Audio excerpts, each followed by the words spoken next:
We're in the 2022 Volvo XC90. This is a 3-row luxury family crossover. We reviewed this plug-in hybrid. This is a T8, mind you. It's got like 455 horsepower, 523 pound-feet of torque. It's an insane amount of power. This thing's $84,000. And I have to say, like, if I had 84 grand to drop on it, this vehicle's probably worth it. Oh, yeah. I agree. Like, exterior design's great. The power's there. I did 0 to 60 while the kids were in swim this morning, and it was like just under 5.4 seconds. But I haven't been rodding this vehicle, and I'll explain why later. Yes, Cassie's along with us. She's going to add her inputs for those mommies out there, those wifeys that would love to have this vehicle a part of their family. It's a good mom car or dad car. Yeah, it's a good car. It looks awesome. Yes, it looks great. Love the design. Love the minimal Swedish designs. And then when you get on the inside, it is a lavish experience. It is very nice, I gotta say. What's your favorite, that is a loud Subaru right there. What's your favorite, the brakes, real quick, get in the brakes. And then we'll get into what we like about this interior. The brakes are great. Are really, really good. They're really smooth and predictable. And that's not always the case in hybrids, but in this hybrid, it does really, really well. Interesting. What about the materials in here? Nice, soft touch. Okay.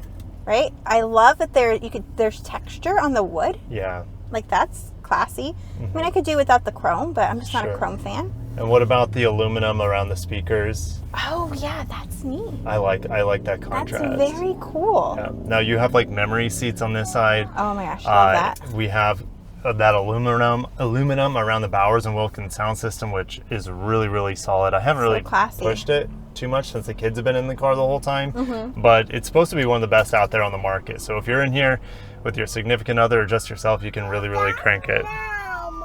What's that sound? There goes the ambulance. But a private one. Interesting.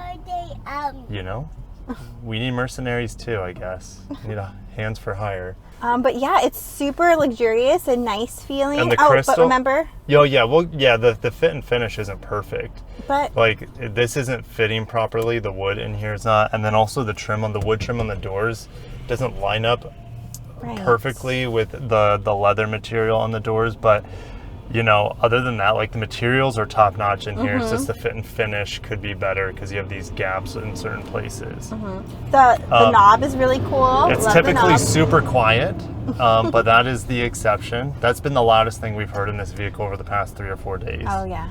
Yeah, we have crystal on the knob here, which typical of it, right? Typical for Volvos on their higher trim models. Love it. Sure. We also have a little bit of shiny black plastic. But it's not too much. I never feel blinded by it, so it must be at the right angle. Now in the 2023 model, they've redone this software for the Android automotive experience, which is amazing. I've tested it in the XC90 Recharge, for example. Really, really love that experience.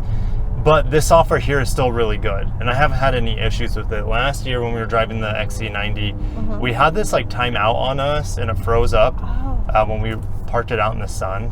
But we haven't had that issue this time around. Good. And then you also have heated and ventilated seats, heated steering wheel, and 3 different settings of the heated steering wheel, which I've never seen on a vehicle before. That's fun. The seats in here are maybe the best seats I've ever experienced in a luxury crossover. Okay, twist the knob and it opens up like an option for massaging seats. You can adjust the bolsters, which we dialed them in and we're much more comfortable now. Yes. They're hugging us better. You have like 4-axis lumbar control. And then great for tall people is the cushion extender at the very bottom. So like when I got this seat set up, I was making sounds. And I was happy. You were happy, yeah. So happy and comfortable. At first, you were like, oh, not my favorite. Yeah, no, exactly. But then I twisted the knob, and then I'm like, yeah, you can set this seat up perfect for your body. It's amazing. And then, like, the massaging features, like, actually really, like, nice, Yeah. too. Yeah, and the massaging feature is great. You control the intensity, the type of massage, and then also, like, man, it's just great. It's full body, like full back massage, full back, bottom to top. It's really, really good. The ventilated seats were not that venti. You're right. They're really loud and not very venti. But it's okay. It's not a must At least for me. Yeah, it's not a must. Like here in Florida, It's nice. it's nice, but it's a hit or miss feature depending on the car and the manufacturer. Right.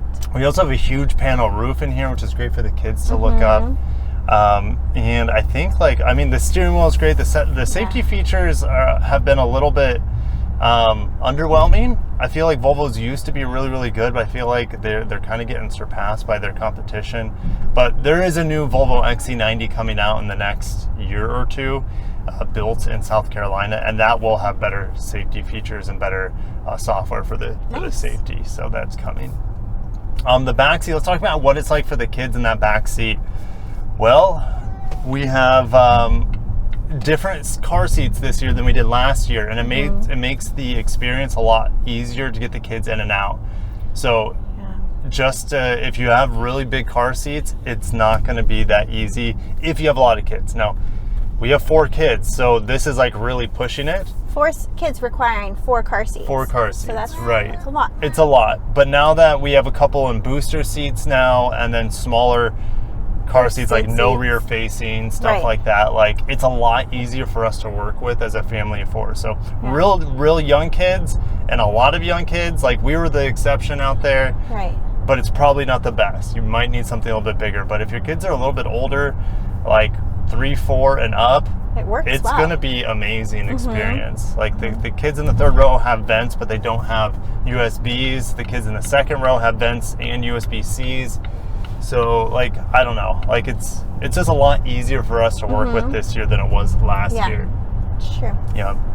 Oh, and the car's high, so it's easy to like put the kids in. It's easier to put the kids in. The hooks, and so something about the 2nd row seats, it's not easy to get the car seats in. The hooks are hard to work with, and those seats in the back are really like strongly bolstered, which is great for adults and bigger people, but for car seats, it makes it awkward and unwieldy essentially to get it to work with car seats. But with enough finagling, you can get it, and maybe a couple curse words, you can get them in there.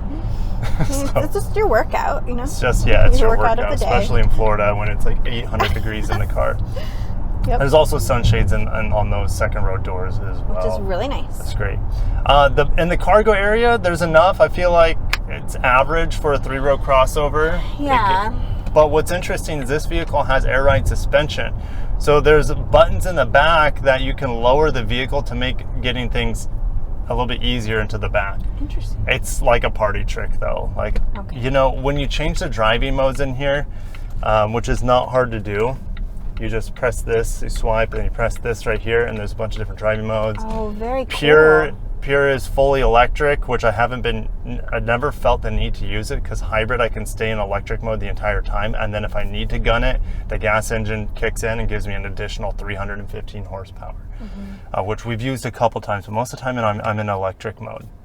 But anyways, the drive modes, that rear suspension, you can hear it like messing around to get the suspension tuned in for the driving mode. I can't tell the difference though, and it's just it's a feature you don't need. Now with plugging this vehicle in, we've barely been using any gas, so it's doing its best to average it out. So we're getting like 90 miles per gallon, but most of the time we're on like fully electric mode because I just plug it in. And one of the cool things about this 2022 model versus the model we tested last year is that they gave us a much bigger battery pack and a more powerful rear electric motor. Nice. So it's a lot easier to drive in fully electric mode, like 95% of the time. And the driving range last year was like 18 miles. Now it's double that. We have 36 miles of electric range. So it makes it's a no-brainer choice if you're looking at a 2021 versus a 2022 because you have so much more power from that electric motor, which is going to help in hybrid mode as well, and you also have a lot more electric driving range. I didn't even mention the headline. The headliner, like, I could sleep on. That comes so soft and carpety. But it's like it's not like a fuzzy carpet that's scratchy. It's like nice and smooth. Yeah, it's smooth. Man, it's like a suede. Yeah, it's more like a suede, exactly. The visors are beautifully detailed. They're really like high quality materials, and they have stitching on them. But I haven't been able to extend them, so it's been like if it's coming in from the side, it kind of blinds me. And also we have handles, crap bars on every single door, and they're like beautifully stitched as well. So I think it's a good time to talk about the ride. Okay. It's very quiet in here most of the time. and it's super smooth. Just like last year, the suspension, every once in a while when you hit something that's a little rough, it just upsets the vehicle, and it's like, wait, doesn't this have air ride, and this is an $80,000 vehicle? Why does it feel this like hollow and vibration and rough? But that's like 1 or 2% of the time where we live. If we lived in the Midwest with potholes and everything, you would be feeling a pretty jarring suspension the entire time. That's true. I didn't think of that. So, you know, definitely test drive it in your area to make sure the suspension would be comfortable for your roads. Us here in Florida, we could easily live with how it is down here. Our roads are pretty smooth. Yeah. Here's a 360 camera. I just want to bring this up. Like, here's the backup camera. You just press this, and you have like a really wide top-down view of the car. Unfortunately, you can't have top-down at the same time as your backup camera. So that's kind of unfortunate. I wish you could have both at the same time. Yeah. Well, you can mention the turning radius was really good. Yeah, that's true. We did a U-turn for some B-roll, and like for a big SUV, this thing does U-turns really, really well. I mean, it's built in Europe, so it's also designed partially with Europe in mind, so you got to have a pretty nimble crossover. Yeah. So I feel like we've just been praising this vehicle, which it deserves high praise, and it better be good for over $80,000. A couple like nitpicky things. I mentioned the suspension not being great, but like this wireless charger is in such a weird spot, and I know it's kind of textured to keep the phone in, but it's very small, and like it fits your phone fine, but it's kind of, it feels like an afterthought in this vehicle. Okay. You mentioned the cup holders, like this does not, like they're fine, they fit the cups all right, but if I were to put my phone in here, they no longer fit because this phone charger is in a weird spot and it's cramped. So it's not very convenient to charge your phone in if you have a bigger sized phone. Yes, and there's just not a lot of storage space to put other things other than a cup. You're like suffocated by luxury and nice things, but you also don't have a whole lot of space to put your things. Right. Your own belongings. It's true. So it's like the car's like, no, you don't need to bring anything else. I'm all you need. So it's got jealousy issues. It's spacious, but it's not as easy for our girls to get in and out and maneuver to the seats. So totally. I mean, we have to remove the center row seat completely folded down for this vehicle to work for us, and I forgot to mention that earlier. But it is a huge pass-through folding that middle seat down, which is nice. Yeah. And I think it's a booster seat in the middle, so you can actually raise it up, and so you don't have to put in an additional booster seat, so it's kind of built in. Well, that's nice. Yeah. Volvo does think about families a lot, but maybe not necessarily like the large American family. Right. 143 horsepower in electric mode. I hardly ever tap out that motor, just keeping up with traffic or staying ahead of traffic. And if I need to, like I had to a couple times during like traffic or rush hour traffic, I can just push the pedal down, and this 8-speed automatic downshifts, and it takes off. It's not particularly quick, but it is responsive, and it's been super handy getting out of traffic and in a safer area, because we've been around some sketchy situations the past couple of days in traffic. So nice to be able to maneuver. Right. You do also have Android Auto. I forgot to mention that, but I'm going to end the video. We love the Volvo XC90. We think it could work for us, but it is very expensive with this T8 Recharge. But if you're in the market for a luxury vehicle that fits a lot of people, this is definitely an option worth looking at. Yes, I agree. It has very little downsides that we've found now. So true. Other than the price. Right. Okay, signing out from the Volvo XC90. Yeah, thank you guys. Yeah, thanks for watching. We'll catch you in the next one, and stay tuned for more family reviews like this.